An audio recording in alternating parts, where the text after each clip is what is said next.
My name is Jessica Brown, and I am 33 years old. My father shoved me into a fountain while the crowd clapped at my sister's wedding. Minutes later, my billionaire husband arrived and shut them up.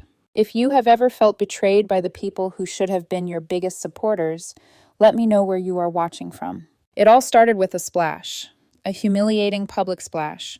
My own father, at my sister's wedding, pushing me into a fountain, water dripping from my designer dress, mascara running down my face. But instead of crying, I smiled. A private, knowing smile. Because in that moment, they had no idea who I truly was or who I had married. The whispers, the laughs, the pointed fingers, all of it was about to be silenced forever. Growing up in the affluent Brown family in Boston was all about appearances. Our 5-bedroom colonial in Beacon Hill screamed success. But behind those perfect doors, things were different. From the moment I could remember, I was always compared to my sister Sophie. She was 3 years younger, but always the star. Why can't you be more like your sister? That was the soundtrack of my childhood, played on repeat by my parents, Charles and Victoria Brown. My father, a big-shot corporate attorney, cared about image above all else.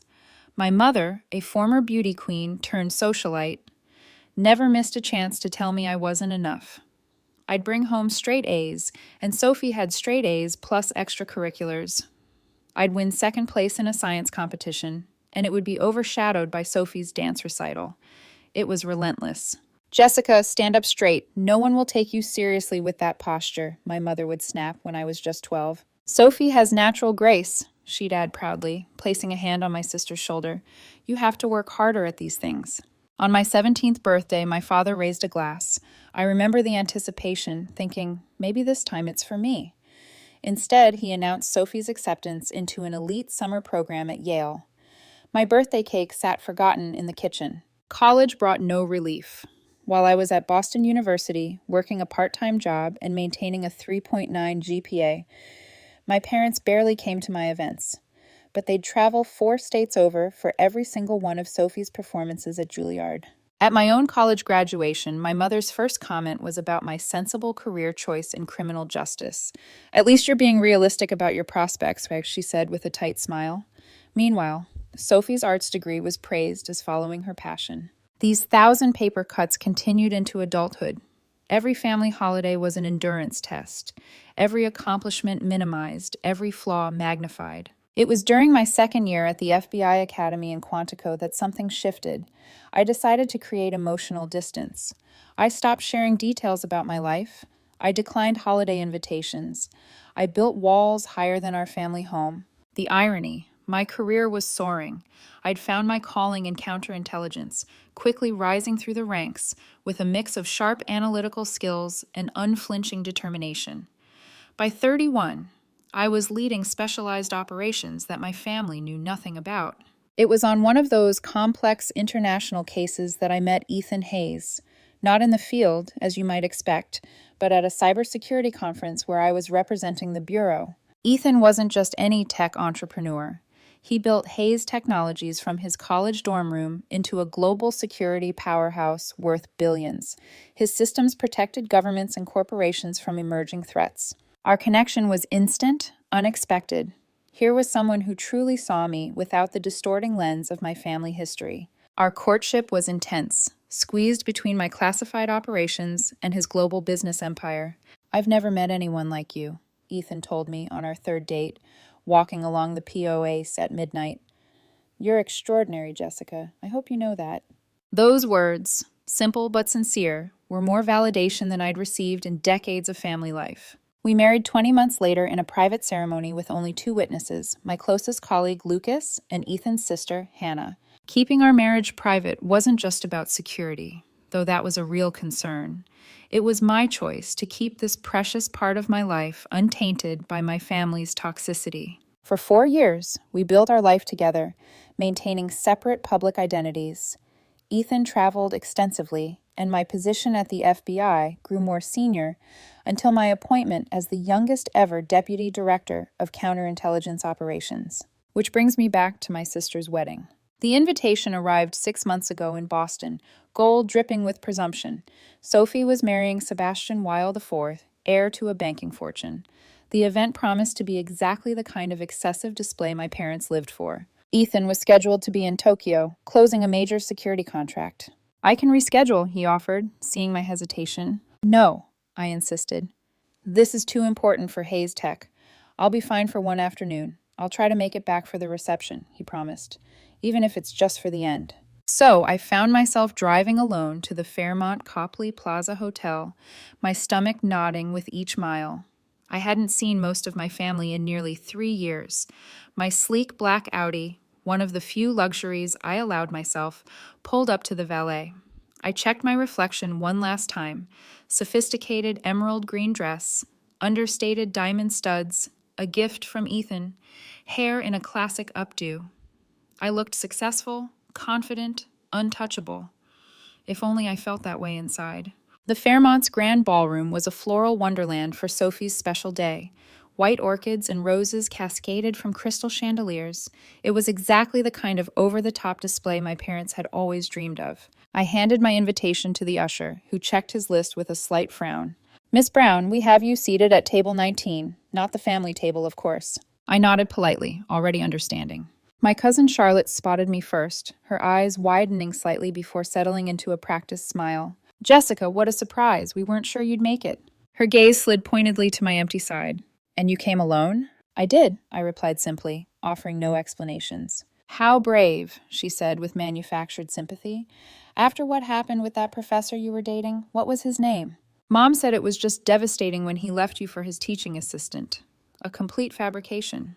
I had never dated a professor, let alone been left by one, but this was the Brown family specialty, creating narratives that positioned me as the perpetual failure. Your memory must be confusing me with someone else, I said calmly. More relatives approached, each interaction the same. Aunt Clara commented on my practical haircut, how it was sensible for a woman in my position to give up on more stylish options. Uncle Martin asked loudly if I was still pushing papers for the government, and if I had considered a career change since those jobs never pay enough to attract a decent husband. My cousin Tiffany, Sophie's maid of honor, approached with air kisses that deliberately missed my cheeks. Jessica, God, it's been ages. Love the dress. Is it from that discount retailer you always were so good at finding deals at? She didn't wait for an answer. Sophie was just saying she wasn't sure you'd come. You know, since you missed the bridal shower, the bachelorette weekend, and the rehearsal dinner, each event had conflicted with critical operations I couldn't disclose. I had sent generous gifts with heartfelt notes. Work commitments, I said simply. Write your mysterious government job. She made air quotes around mysterious. Bradford's cousin works for the State Department. He says, those administrative roles can be so demanding. I just smiled. Let them believe I was a clerical worker. The truth would have shocked them into silence.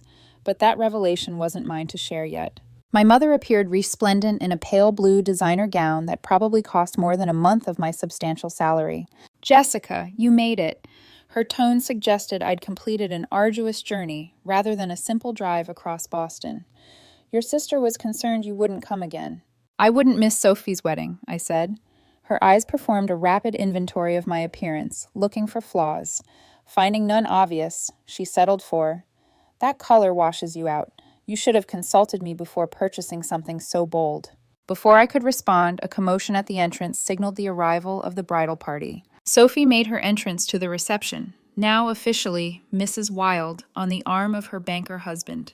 She was undeniably stunning in a custom barang gown with a cathedral train. My father beamed with pride, looking at Sophie as if she were the sun and moon combined. I couldn't remember him ever looking at me that way. The matron of honor directed me to table 19, positioned so far from the main family table that I nearly needed binoculars to see it. I was seated with distant cousins, my mother's former college roommate, and several elderly relatives who couldn't quite place who I was. Are you one of the Wild girls? Asked a hard-of-hearing great-aunt, squinting at me through thick glasses. No, I'm Charles and Victoria's daughter, I explained. Sophie's sister. Oh, her face registered surprise. I didn't know there was another daughter. That done more than it should have, even after all these years. Dinner proceeded with elaborate courses and flowing champagne. From my distant vantage point, I watched my family holding court at the center table, laughing and celebrating without a glance in my direction. The traditional family photos had been taken earlier without me. I'd arrived precisely on time, only to be told by the photographer that they had moved the schedule up. During the maid of honor speech, Tiffany spoke movingly about growing up with Sophie, who was like the sister I never had, pointedly ignoring my existence. The best man joked about Sebastian joining the Brown family dynasty and how he was trading up by marrying the Brown golden child. I maintained my composure through it all, sipping water to stay clear-headed. I needed my wits about me. Ethan had texted an hour ago, landing soon. Traffic from the airport was heavy. ETA, 45 minutes. When the dancing began, I tried to join a circle of cousins, only to have them subtly close ranks, leaving me on the outside. I retreated to a quiet corner, checking my watch. Ethan would be here soon, just a little longer. My mother approached, champagne flute in hand. "You could at least try to look like you're enjoying yourself," she hissed. "Your perpetual sulking is becoming a topic of conversation." "I'm not sulking, Mother. I'm simply observing." "Well, observe with a smile. The Wellingtons are important people, and your sister has made an exceptional match. Don't embarrass us." As if I were the embarrassment in this scenario. "The least you could have done was bring a date," she continued. "Everyone is asking why you're here alone." Again, I didn't bother explaining that my husband was worth more than the entire Wild family fortune combined. That revelation would come soon enough. The reception was in full swing when my father tapped his crystal glass for attention. The crowd quieted as he took center stage beside an elaborate ice sculpture. "Today," he began, his voice carrying with the practiced projection of a seasoned attorney, "is the proudest day of my life. My beautiful Sophie has made a match that exceeds even a father's highest hopes." A smattering of appreciative laughter followed. "Sebastian," he continued, turning to my new brother-in-law, "you're gaining not just a wife, but entrance into a family built on excellence and achievement." He raised his glass higher. "To Sophie, who has never disappointed us. From her first steps to her graduation from Juilliard with highest honors to her charitable foundation work, she has been nothing but a source of pride." My chest tightened, not because I expected to be mentioned. I knew better, but because of the implicit comparison. Sophie had never disappointed them. The unspoken conclusion was obvious. As he continued extolling Sophie's virtues, I quietly slipped away toward the terrace doors. I needed air. Space, a moment to regroup before Ethan arrived. The evening sun was setting over the hotel's famous courtyard fountain, casting golden light across the rippling water. I had nearly reached the sanctuary of the terrace when my father's voice boomed from behind me. "Leaving so soon, Jessica?" I turned slowly. He stood 10 feet away, microphone still in hand. The entire reception was looking in our direction. My mother and Sophie flanked him, identical expressions of disapproval on their perfect faces. "Just getting some air," I replied, keeping my voice steady. "Running away." "More like it," he said, and the microphone amplified his words to the entire room. Classic Jessica, disappearing when family obligations become inconvenient. A flush of heat crawled up my neck. "That's not true, is it?" His voice had taken on the cross-examination tone I remembered from childhood. "You've missed half the wedding events. You arrived alone without even the courtesy of bringing a +1. The room had fallen completely silent. "I'm sorry if my attendance alone offended you," I said carefully. "She couldn't even find a date." My father announced to the room and scattered. Nervous laughter followed. 33 years old, and not a prospect in sight. Meanwhile, your sister has secured one of Boston's most eligible bachelors. The laughter grew louder, encouraged by his showmanship. "Dad," I said quietly, "this isn't the time or place." "It's exactly the time and place," he retorted, advancing toward me. "This is a celebration of success, of family achievement, something you would know nothing about." Each word was a calculated barb designed to penetrate years of carefully constructed armor. I glanced at my mother and sister, looking for any sign of intervention. They simply watched. My mother with a tight smile, Sophie with barely concealed satisfaction. "You think we don't know why you're really alone? Why you hide behind that mysterious government job?" My father continued. "You've always been jealous of your sister's accomplishments. Always the disappointment, always the failure." He was inches from me now, the microphone lowered, but his voice still carrying in the hushed room. Decades of resentment had transformed his face into something almost unrecognizable. "Dad, please stop," I whispered, aware of hundreds of eyes on us. "Stop what?" "Telling the truth. The truth that you've never measured up, that you're an embarrassment to the Brown name." His voice rose with each question. Something inside me snapped, not toward anger, but toward a strange, calm clarity. "You have no idea who I am," I said quietly. I know exactly who you are, he snarled. And then it happened. His hands connected with my shoulders. A forceful shove that caught me completely off guard. I stumbled backward, arms windmilling, but there was nothing to grab onto. For a suspended moment, I felt weightlessness. Then the shocking cold as I plunged backward into the courtyard fountain. Water engulfed me. My carefully styled hair collapsed. My silk dress billowed, then clung, and my makeup surely ran in rivulets down my face. The physical shock was nothing compared to the realization that my own father had just publicly humiliated me at my sister's wedding. The crowd's reaction came in waves. First shocked gasps, then uncertain titters, finally erupting into full-throated laughter and even scattered applause. Someone wolf whistled, another voice called out, "Wet t-shirt contest after the garter toss." More laughter, more applause. I pushed myself up, water streaming from my ruined dress. My heels slipped on the fountain's slick bottom as I found my footing. Through dripping strands of hair, I saw my father's triumphant expression, my mother's hand covering a smile, my sister's undisguised glee. The photographer snapped picture after picture, capturing my humiliation for posterity. This would be in the wedding album passed around at future family gatherings. Another chapter in the Jessica of failure narrative. But something unexpected happened in that fountain. As the cold water shocked my system, so too did a realization. I was done. Done seeking approval. Done accepting mistreatment. Done hiding who I really was. I stood fully upright in the fountain, water cascading from my designer dress. I pushed back my soaked hair and looked directly at my father. "Remember this moment," I said, my voice carrying across the suddenly quiet courtyard, not shouting, not emotional, just clear and precise. The smile froze on my father's face. Something in my tone must have registered because uncertainty flickered in his eyes. "Remember exactly how you treated me," I continued, stepping carefully toward the fountain's edge. "Remember the choices you made. Remember what you did to your daughter, because I promise you, I will." I climbed out of the fountain with as much dignity as my soaked condition allowed. A stunned silence had replaced the laughter. Even my father seemed momentarily at a loss for words. The memory of a similar public humiliation flashed through my mind.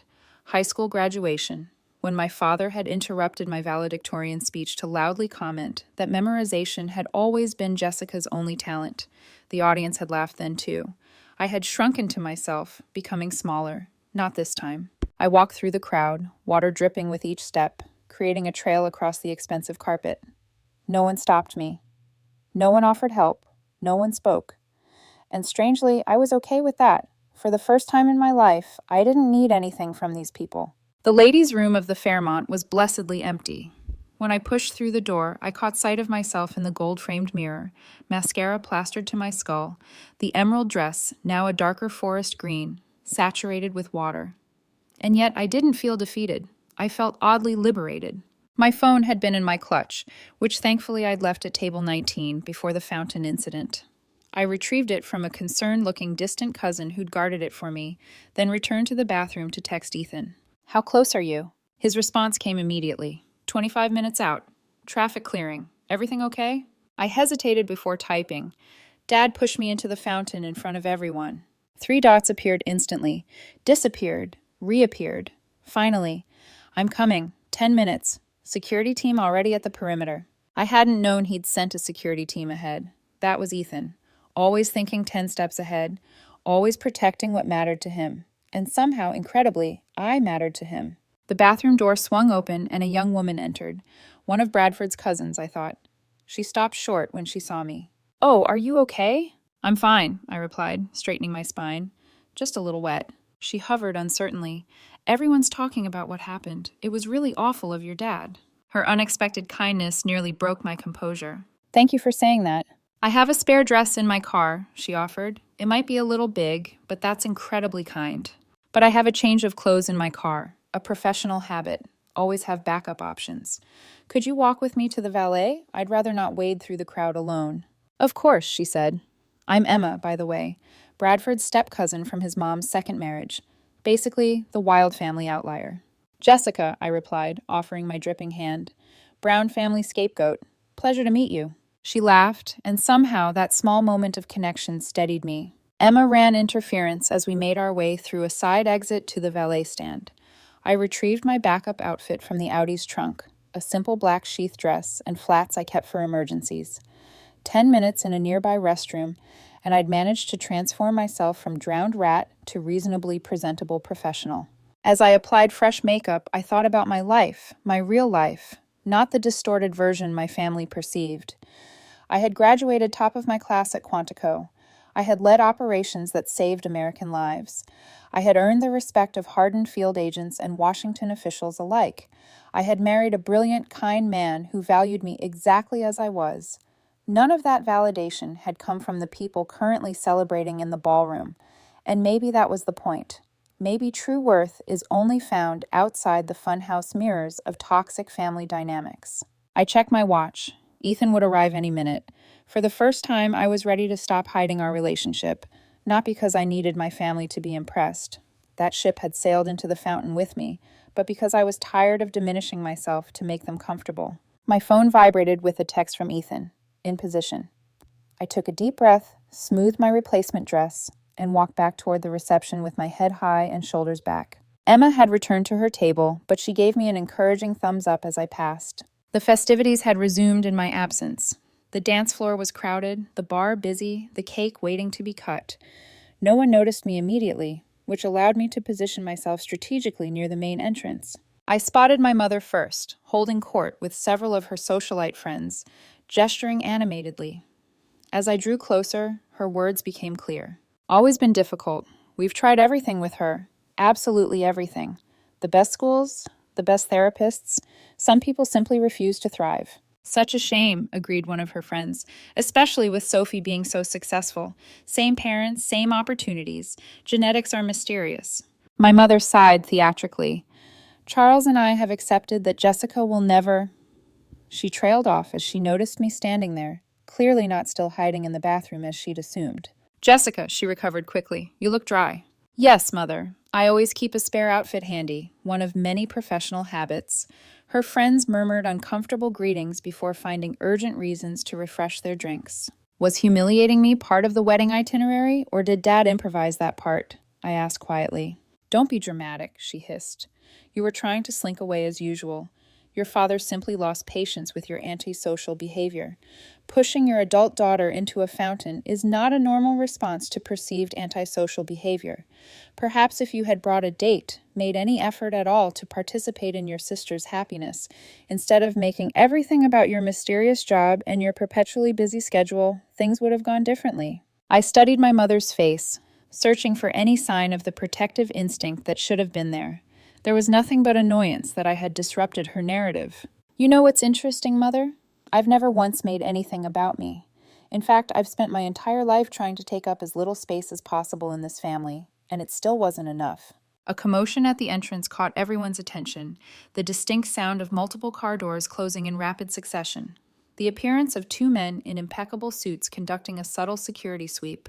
My mother frowned. What's happening? Did the Wilds arrange additional security without consulting us? I checked my watch. Right on time, I murmured. The sleek black Maybach had arrived, followed by two equally impressive security vehicles. The wedding guests had noticed now, conversations pausing as attention shifted toward the entrance. Even the music seemed to quiet. My heart quickened, despite my outward calm. After 4 years of marriage, Ethan still had that effect on me, and in approximately 60 seconds, my family would finally meet my husband. The double doors to the ballroom swung open with authority. 2 security personnel entered first, Lucas and Dimitri. I recognized their alert eyes, scanning the room with professional efficiency. They wore impeccable suits that couldn't quite disguise their military bearing. Whispers rippled through the reception. The father of the bride approached the security men with an affronted expression. Excuse me, my father began, puffing up his chest. This is a private event. If you're looking for the corporate conference, it's in the West Wing. West. Lucas simply looked through him as if he were transparent. Dimitri touched his earpiece and spoke quietly. Perimeter secure, proceeding. And then Ethan walked in. My husband had always had a commanding presence, but today he seemed to fill the entire doorway. 6'2", with shoulders broadened by years of swimming. He wore a custom Tom Ford suit that subtly screamed wealth and power. His dark hair was slightly wind-blown. He'd probably come straight from the helicopter pad on the roof, and his jawline could have cut glass, but it was his eyes that always undid me. Intensely blue and laser-focused. They scanned the room in seconds before landing directly on me. The moment they did, his serious expression softened into the private smile reserved only for me. He moved through the crowd with the confidence of someone who never questioned his right to be anywhere. People instinctively stepped aside, creating a path directly to where I stood. I was vaguely aware of my mother beside me, her body going rigid as she realized this imposing man was heading straight for us. Behind him, more security personnel had entered, positioning themselves strategically around the perimeter. "Jessica," Ethan said when he reached me, his voice a warm bass that carried. In the now hushed room, he took my hands in his, thumbs brushing over my knuckles in our private gesture of connection. "Sorry I'm late." "You're right on time," I replied, feeling truly steady for the first time that day. He leaned down and kissed me. Not a showy display, but a genuine greeting between partners. His hand moved protectively to the small of my back as he turned to face my mother. "Mrs. Brown," he said with perfect politeness that somehow still conveyed zero warmth, "I am Ethan Hayes, Jessica's husband." My mother's face went through a spectacular series of expressions: confusion, disbelief, calculation, and finally a strained attempt at delight. "Husband?" she repeated, her voice unnaturally high. "But Jessica never mentioned 3 years next month," Ethan supplied smoothly. "We keep our private life private for security reasons." My father had pushed his way through the onlookers and arrived at my mother's side, his face flushed with either anger or embarrassment, possibly both. "What's the meaning of this?" he demanded, looking from me to Ethan. "Some kind of prank? Hiring security and an actor to create a scene at your sister's wedding is a new low, Jessica." Ethan's expression hardened almost imperceptibly. Only someone who knew him as well as I did would notice the dangerous glint in his eyes. "Mr. Brown," he said, his tone deceptively mild. "I'm Ethan Hayes, CEO of Hayes Technologies. Your daughter and I have been married for nearly 4 years." My father's mouth opened and closed without sound. Hayes Technologies was a household name, a global security firm worth billions. Even my technology-averse father would recognize it. "That's not possible," he finally managed. "We would have known." "Would you?" Ethan asked, genuine curiosity in his voice. "When have you ever shown interest in Jessica's actual life? From what I've observed today and what she shared over the years, your interest extends only to criticizing her choices, not understanding them." My sister had appeared now, her white gown making her look like an apparition floating through the stunned guests. Sebastian followed in her wake, his expression torn between confusion and fascination. "What's happening?" Sophie demanded. "Who are these people?" "Apparently," my mother said faintly, "your sister has a husband." "That's ridiculous," Sophie scoffed. "She's making it up for attention on my wedding day." Ethan's arm tightened around my waist, not possessively, but supportively. "Mrs. Wilde, congratulations on your marriage. I apologize for missing the ceremony. International business obligations kept me in Tokyo until a few hours ago." His impeccable manners made Sophie's rudeness stand out in stark relief. She flushed, looking uncertainly between Ethan, the security team, and the increasingly interested wedding guests. "Is this some kind of joke?" My father found his voice again. "You expect us to believe that Jessica secretly married a billionaire tech CEO? One of Bradford's friends from the back had apparently Googled Ethan on his phone. "Holy, that's really Ethan Hayes. Forbes cover last month. Net worth estimated at $12 billion. A collective gasp rippled through the room. My mother swayed slightly, reaching for the back of a chair to steady herself. "I don't understand," she whispered. "Why wouldn't you tell us?" For the first time, her question seemed genuine rather than accusatory. I almost felt sorry for her. "When have you ever wanted to hear about my successes, Mother?" I asked gently. "When have you ever celebrated anything about me?" She had no answer. "As for me," Ethan continued smoothly, "I've been looking forward to meeting the family Jessica has described so vividly. Though I admit, after witnessing your behavior today, I find myself rather—" He paused, selecting his words carefully. "Disappointed." My father's face darkened. "Now listen here, young man." "No, Mr. Brown," Ethan interrupted, his voice suddenly hard as steel. "You listen. I watched from the terrace as you publicly humiliated your daughter. I saw you push her into that fountain. I heard the things you said to her.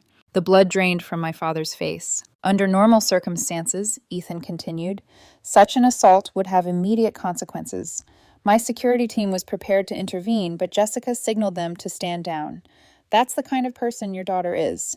Even after your despicable behavior, she didn't want to create a scene at her sister's wedding. The room had gone completely silent. Even the waitstaff had frozen in place. Fortunately for you, Ethan finished, my wife is a better person than I am. Because if anyone ever treated her that way again, my response would not be nearly so measured. The threat, though delivered in the most civilized tone possible, hung in the air like storm clouds. At that precise moment, as if choreographed for maximum dramatic effect, the ballroom doors opened once more. Two individuals in crisp business attire entered, their posture alerting me immediately to their identities even before I saw their faces. Lucas and Sophia, my most trusted team members from the bureau. They approached with purposeful strides, coming to a stop a respectful distance from where Ethan and I stood with my family. Director Brown, Sophia said formally, using my official title. I apologize for the interruption, but there's a situation requiring your immediate attention. The title hung in the air for a beat before the whisper started. Director? Did she say Director Brown? What department? My father's confusion was almost comical. Director of what? Some minor government office? Ethan's smile was razor sharp. Your daughter is the youngest deputy director of counterintelligence operations in FBI history. Mr. Brown, her work has saved countless American lives and earned her the highest security clearance possible. More gasps, more whispers. My mother looked as though she might faint. Sophie stepped forward, her bridal glow diminished by confusion and dawning horror. That's impossible, she said. Jessica is just what? I asked quietly. Just your disappointing older sister? Just the family scapegoat? Just the perpetual failure? She had no answer. The Jessica Brown I know, Ethan said, his voice carrying easily through the silent room, is brilliant, courageous, and formidable. She has the respect of hardened field agents and government officials alike. She makes decisions daily that affect national security. He turned to look directly at my father. And for some inexplicable reason, she still cared enough about your approval to attend this wedding, despite knowing exactly how you would treat her. My father seemed to have aged 10 years in the last 5 minutes. The confident bullying attorney had vanished, replaced by a confused old man trying to reconcile his lifelong narrative with this new reality. Why didn't you tell us? He asked, his voice smaller than I'd ever heard it. Would you have believed me? I replied simply. Or would you have found a way to diminish this too? His silence was answer enough. Lucas approached, holding a secure tablet. Director, I hate to press, but we need your authorization on this operation. I took the tablet, scanned the information, and made a quick decision. Proceed with option 2, but increase surveillance on the secondary target. I'll call in for the full briefing in 25 minutes. Yes, ma'am, Lucas replied, accepting the tablet back. The professional exchange happened in seconds, but its impact on the room was seismic. This wasn't play acting. This wasn't an elaborate ruse. This was real power, real responsibility, and I wielded it with casual confidence. Ethan checked his watch. We should go. The helicopter is waiting, and we have the Tokyo team on standby for the video conference at 9 o'clock. I nodded, then turned to face my stunned family one last time. Congratulations on your wedding, Sophie. I wish you and Sebastian every happiness. My sister seemed incapable of speech. Sebastian, to his credit, stepped forward and offered his hand to Ethan. It was an honor to meet you, Mr. Hayes, and you, Director Brown. I hope we'll have the opportunity to get to know each other better in the future. His sincerity was unexpected and rather touching. I shook his hand warmly. I'd like that, Sebastian. My parents remained frozen.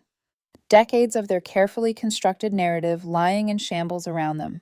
Mr. and Mrs. Brown, Ethan said with perfect courtesy, thank you for the invitation. I apologize again for missing the ceremony. My father finally found his voice. Jessica, wait. We need to talk about this. We're your parents. We've always wanted what's best for you. We've always been proud of you. The naked attempt to rewrite history might have worked in the past. Not today. No, Dad, I said gently. You haven't. But that's okay. I don't need you to be proud of me anymore. And with that, Ethan and I turned and walked out of the ballroom, my security team falling into formation around us. Behind us, the whispers had erupted into full-voiced exclamations. The Brown family would never be the same, and neither would I. The sleek black helicopter waited on the Fairmont's rooftop helipad, its blades already beginning their lazy rotation. As we approached, flanked by security, I felt a curious lightness. Decades of family baggage seemed to have fallen away, left behind in that ballroom, along with my parents' shattered illusions. "Are you okay?" Ethan asked, his mouth close to my ear to be heard over the increasing rotor noise. "Surprisingly, yes," I replied. "Better than okay." Before we could board, Sophia approached with a concerned expression. "Director, there's been a development. The ambassador is requesting your presence at the embassy immediately. The surveillance package picked up anomalous signals." I exchanged a look with Ethan. "This wasn't part of the evening script. Real or performance art?" I asked quietly. "Unfortunately, real," she responded. "Lucas is already coordinating with the field team." "Time sensitive?" I nodded, switching fully into professional mode. "Reroute the helicopter to the embassy.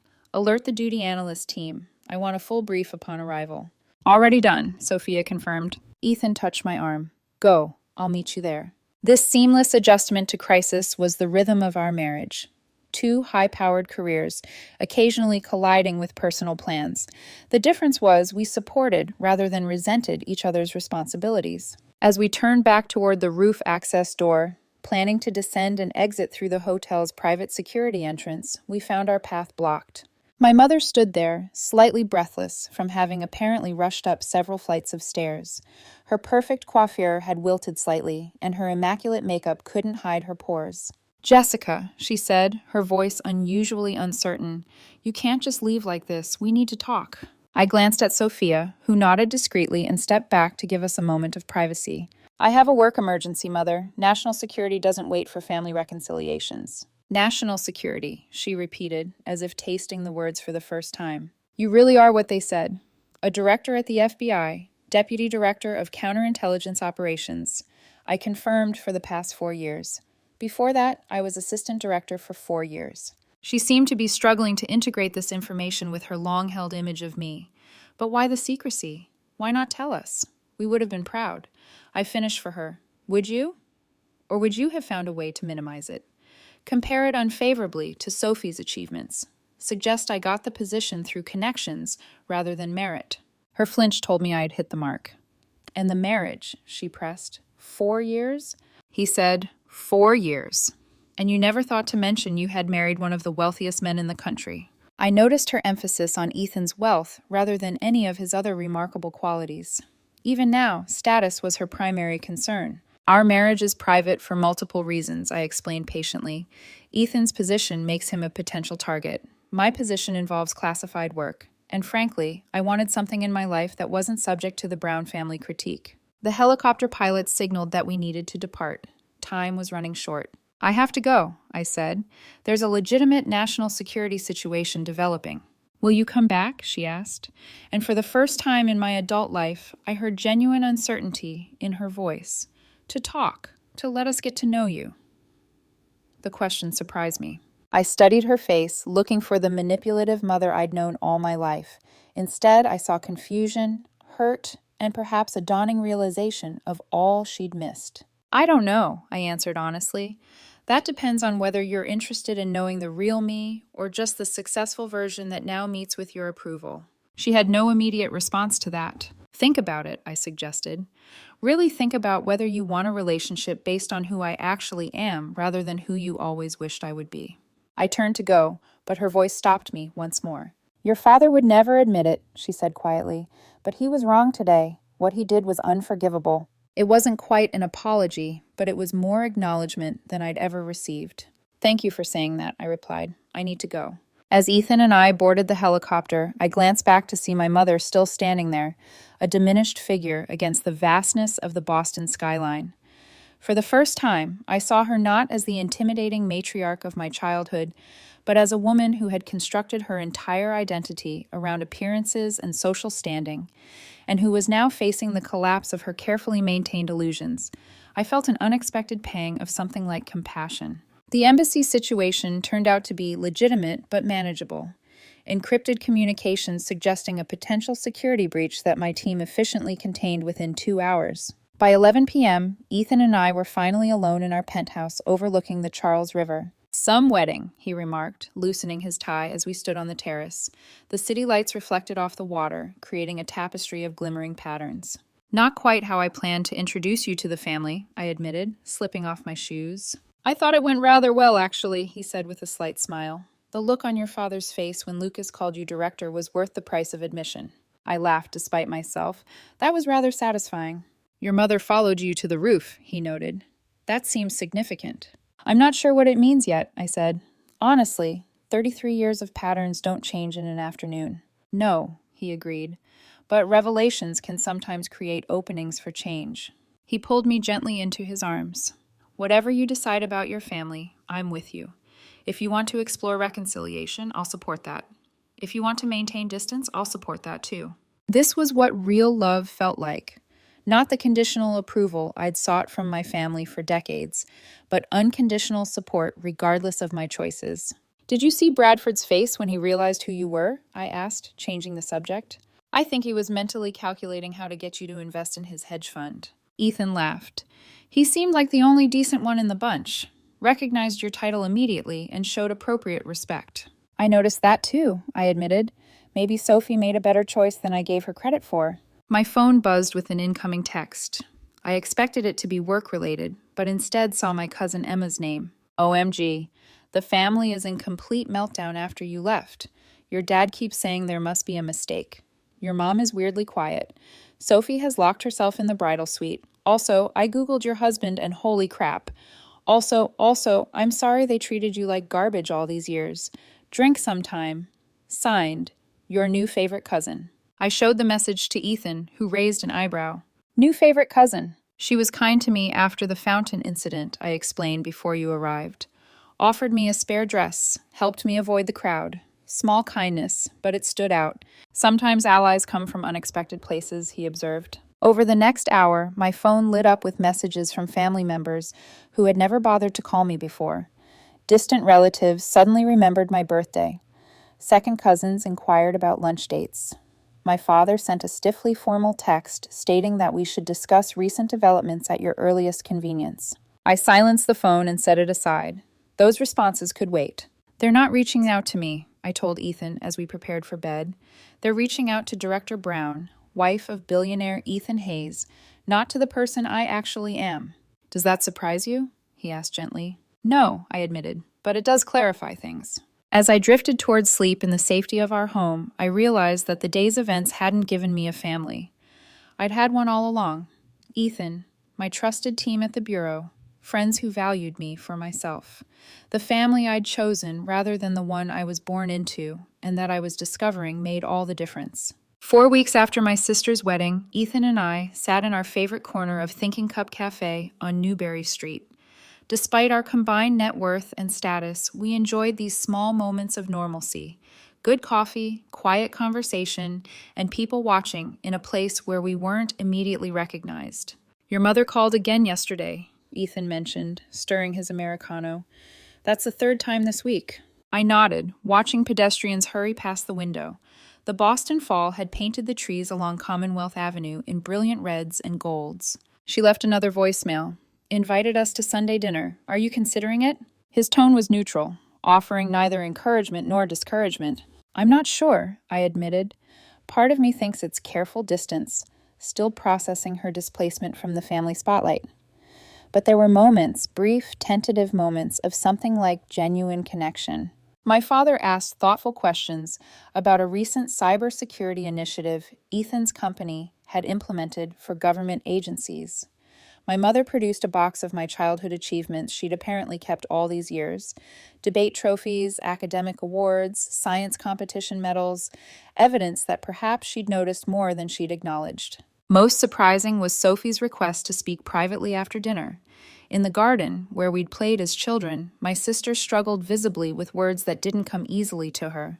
I didn't know, she said finally, about your job, your husband, your life. You never asked, I pointed out, not unkindly. I know. She twisted her wedding ring nervously. I think I liked being the favorite. It was easier not to question it. Her honesty was unexpected. Bradford says, I need to examine why I felt threatened by your success. She continued, even before I knew about all this. She gestured vaguely, encompassing my career, marriage, and status. He thinks we could both benefit from family therapy. I studied my sister, really looked at her, perhaps for the first time in years. Behind the perfect exterior, I glimpsed uncertainty, insecurity. Even the golden child role came with its own burdens, its own impossible expectations. I'd consider that, I said carefully. Not immediately, but eventually. It wasn't forgiveness exactly, but it was an opening, a small crack in the fortress walls I'd built around my heart where family was concerned. The months that followed brought slow, imperfect progress. Weekly family dinners gradually became less strained. My parents learned to respect the boundaries I established. My father attended anger management therapy reluctantly at first, then with growing self-awareness. My mother and I began tentative mother-daughter outings that sometimes ended in tension, sometimes in genuine laughter. Healing wasn't linear. There were setbacks, moments when old patterns reasserted themselves, when my father's temper flared or my mother's criticism surfaced. But there was also accountability that had never existed before, a willingness to acknowledge harm and attempt repair. The most profound change, however, wasn't in my family, but in myself. I no longer measured my worth by their approval. I no longer diminished my achievements to make others comfortable. I no longer accepted disrespect as the price of belonging. 1 year after the infamous wedding, Ethan and I hosted a gathering at our home. Not just immediate family, but the people who had formed my support system throughout the years. My FBI colleagues, Ethan's sister and her family, friends who had stood by me, Emma and her new boyfriend, even a few extended family members who had reached out with genuine interest and connection. As I looked around at this diverse group, this chosen family, interspersed with biological relations, I realized something profound. Family isn't just about shared DNA. It's about who shows up, who sees you clearly and loves you anyway, who celebrates your successes without jealousy and supports you through failures without judgment. Sometimes those people share your bloodline. Often they don't. The magic happens when you stop forcing connections where they don't naturally exist and instead nurture the ones that bring mutual joy and growth. Standing in our kitchen, preparing to bring out dessert, I felt Ethan's arms encircle me from behind. "Happy?" he asked simply. I leaned into his embrace, watching through the doorway as my father engaged in animated conversation with Lucas about fishing techniques while my mother showed Emma photos on her phone. And Sophie's musical laugh rang out at something Bradford had said. Not perfect, still complicated, but real in a way it had never been before. Yes, I answered truthfully, I am. If you're watching this and have struggled with toxic family dynamics, I want you to know that your worth isn't determined by those who fail to see it. Building boundaries isn't selfish. It's necessary for healing, and sometimes the most loving thing you can do for yourself is to create distance until genuine change occurs. Have you experienced family relationships healing after setting firm boundaries? Or have you found peace by creating your chosen family instead? Share your stories in the comments below. Your experience might be exactly what another viewer needs to hear today. Don't forget to like and subscribe if this resonated with you. And thank you for being part of this supportive community where we can share our journeys of healing and growth.